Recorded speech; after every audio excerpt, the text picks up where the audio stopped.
Wa anfiqu fi sabilillah. Allah Subhanahu wa taala memerintahkan umat Islam untuk berinfak di jalan Allah. Ala nazalat fin nafaqah. Ayat ini berkaitan dengan urusan infak. Nah, infak itu sendiri dari bahasa Arab, ya. Anfaqa yunfiku. Infak. Artinya mengosongkan sesuatu. Di Mekah itu ada terowongan itu namanya nafak. Nah, itu ya. Jadi terowongan. Karena apa? Karena isinya sudah dikeluarkan, ya. Mengeluarkan sesuatu dari tempatnya sampai kosong. Dan infak di sini oleh Allah Subhanahu wa taala sama seperti perang. Wa qatilu fi sabilillah. Perintahnya perang itu harus di jalan Allah. Ini juga dikaitkan dengan masalah infak. Wa anfiqu fi sabilillah, dan berinfaklah kalian di jalan Allah.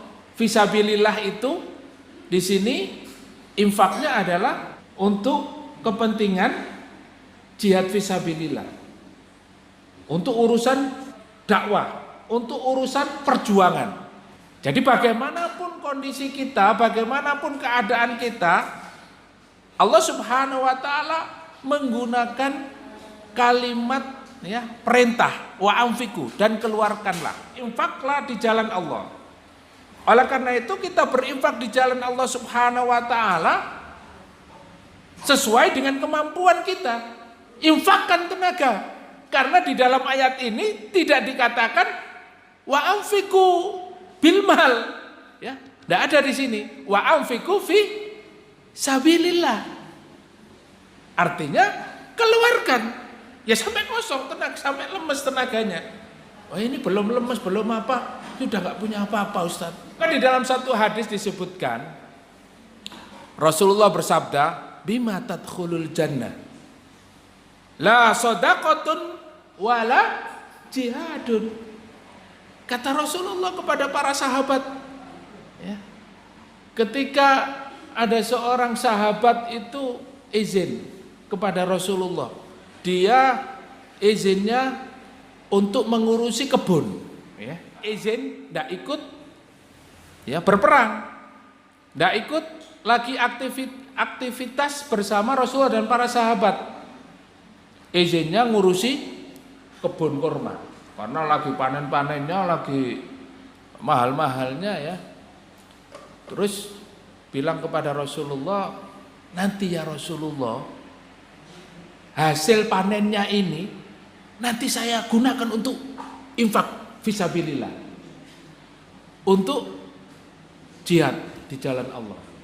Itu pun ditegur dengan ayat ini, ya, wala tulqu aydiyakum ila tahluka. Disibukkan dengan urusan dunia, urusan dagangnya, urusan kebunnya, urusan, ya, pertaniannya. Maka nanti dia akan terlena dengan urusan-urusan dunia itu. Akhirnya apa? Dia lupa. Kalau sudah dagangannya laris, keuntungannya besar, ya, lupa dia tidak infak. Karena apa? Karena dia berpikir keuntungan ini nanti untuk modal lagi, untuk beli barang lagi. Kemudian Rasulullah bersabda, bima tadkhulul jannah la shadaqatun wala jihadun. Bagaimana kalian ini masuk surga sementara la shadaqatun wala jihadun?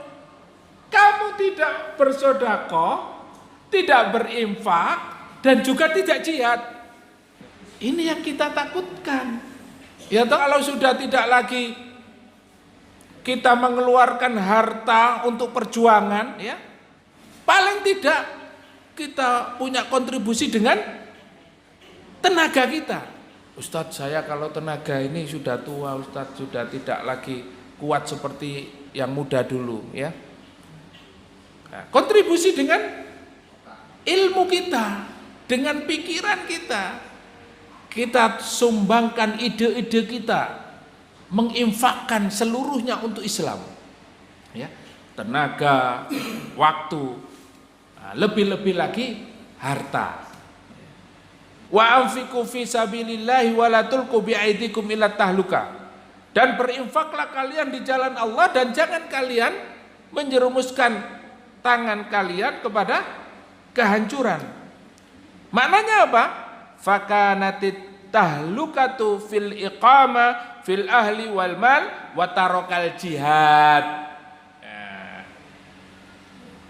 Jadi yang dimaksud dengan kehancuran, kalian menjerumuskan diri kepada kehancuran tadi itu, ya, adalah kalian sudah merasa nyaman-aman berada bersama-sama dengan keluarga, ya, mendapatkan harta yang banyak, ya, dagangannya laris, perkebunannya juga panen, semua pekerjaannya lancar. Watarokal jihad, akan tetapi kalian meninggalkan jihad. Nah, jadi yang dimaksud dengan menghancurkan, menjerumuskan diri kepada kehancuran itu adalah tarokal jihad, yaitu apa? Meninggalkan jihad. Sudah tidak lagi mau berjuang, ya. Sudah tidak lagi mau berinfak di jalan Allah. Sudah enggan, ya. Jadi yang dipikirkan itu adalah kehidupan dunia. Yang dia namakan perjuangan itu, yaitu yang namanya berjuang itu beras, baju, dan uang. Jadi ya perjuangannya mencari beras, baju, dan uang. Berjuang itu namanya berjuang. Identik dengan urusan dunia, dan dunia. Sudah tidak lagi memikirkan jihad, sudah tidak memikirkan lagi dakwah. Bahkan tidak ada terbetik pada dirinya untuk memperjuangkan Islam. Maka di dalam satu hadis disebutkan Rasulullah Shallallahu Alaihi Wasallam bersabda, "Man mata walam yaghzu walam yuhaddis nafsahu bil ghazwi mata ala syu'batin minan nifaq." Barang siapa yang meninggal dunia, barang siapa yang mati, kata Rasulullah, walam yahzu, dan dia tidak pernah berperang, walam yuhaddis nafsahu bil ghazwi, dan tidak pernah terbetik atau ya pada dirinya itu terpikir untuk melaksanakan pertempuran, peperangan, ya, mata ala syu'batin minan nifaq, matinya dalam keadaan ya memiliki apa? Sifat kemunafikan. Seorang muslim itu harus memiliki apa?